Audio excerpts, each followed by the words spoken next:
अब सनकादि ऋषियों ने कहा कि दूसरी बार ये कथा किससे कही।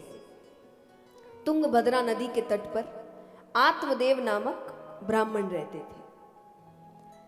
भगवान की बहुत पूजा पाठ करते, काम अच्छा चलता था, धन की कोई कमी नहीं थी। भगवान की पूजा ऐसी कि सुबह उठने के बाद जब तक ठीक से पूजा ना कर ले वो भोजन ना करे। वहीं उनकी पत्नी है, नाम है धुंधली। वो सुबह उठने के बाद जब तक एक दो घर में कले ना करवा दे वो भोजन ना करे। अपना अपना स्वभाव दोनों का, पर इस पर भी आत्मदेव प्रसन्न था। आत्मदेव यही कहता, ऐसी दी है तो आप में लगा हुआ हूं। अच्छी दी होती तो उसी के पीछे लगा रहता, तो उनको कोई दिक्कत नहीं। वो कहे उसकी अपनी जिंदगी, मेरी अपनी जिंदगी। तो उसके जीवन में उसको खास चीजों से तकलीफ, वो खुशी ढूंढ ही लेता था। तकलीफ बस एक, उसको संतान नहीं है। और उसने हर प्रकार से कोशिश कर ली, उसको संतान नहीं हो रही।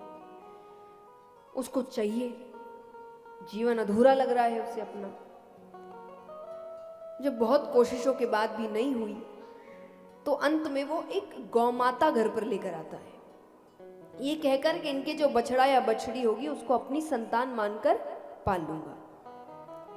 अब ऐसा दुर्भाग्य, वो गौमाता भी बांझ निकली। अब उसे लगने लगा मैं मनहूस हूं,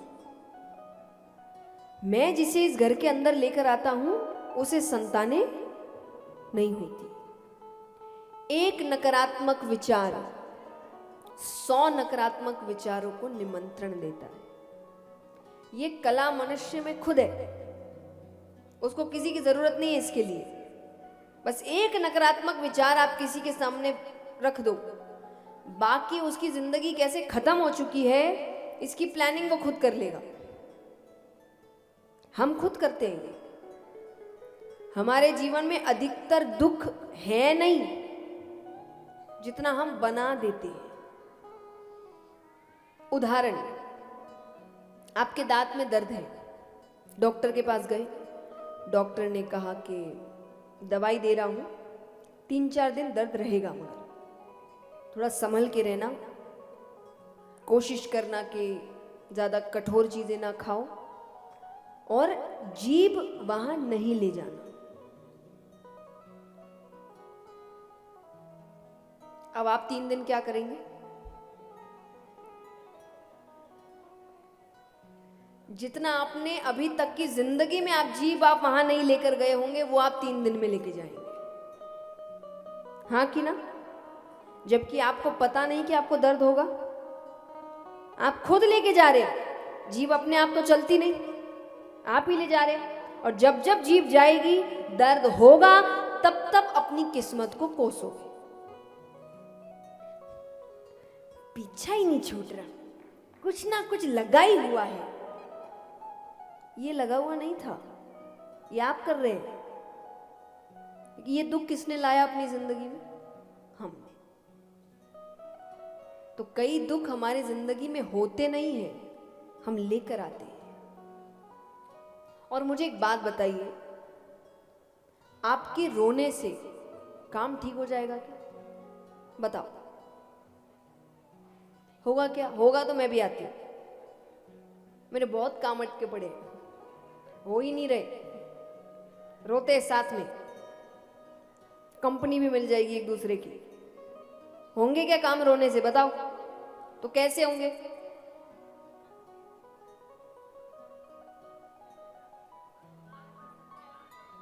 काम करने से, सुझाव निकालने से, सल्यूशन क्या है पता करने से।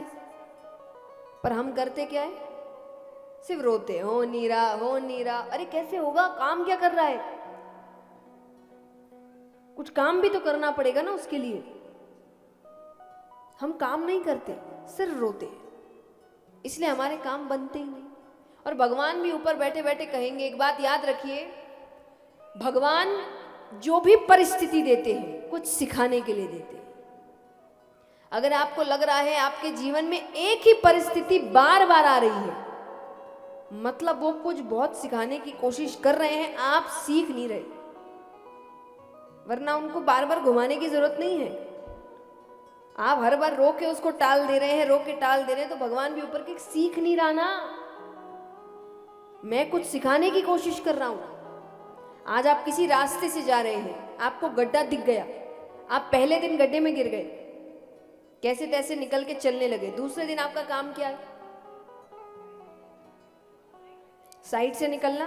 हम उसी गड्ढे में रोज गिर रहे हैं और रोज भगवान को कोस रहे हैं।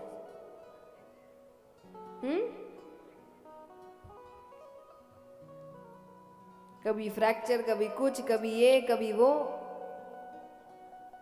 तो इस वक्त सोचिए भगवान को कितना गुस्सा आता होगा कि कैसा आदमी है, खुद गलती कर रहा है और मुझे कोस रहा है। पहली बार ही देख ले। तो हमें समझना है कि हमारे जीवन में परिस्थितियां कुछ सिखाने के लिए आई है। हमारे रोने से काम नहीं बनने वाले। और याद रखिए, जीवन में जितना समय लिखा है जीना तो पड़ेगा। आपके बोलने से भगवान उठा ले उठा ले उठा ले, भगवान नहीं उठाने वाले। भगवान कहेंगे जितनी उम्र लिखी है उतना तो रहना ही पड़ेगा, मैं नहीं बुलाऊंगा उससे पहले। तो हमारे उठाले बोलने से कुछ नहीं होने वाला। तो जितनी जिंदगी लिखी है काटनी तो पड़ेगी, या तो रो के काटो या तो हंस के, चॉइस आपकी।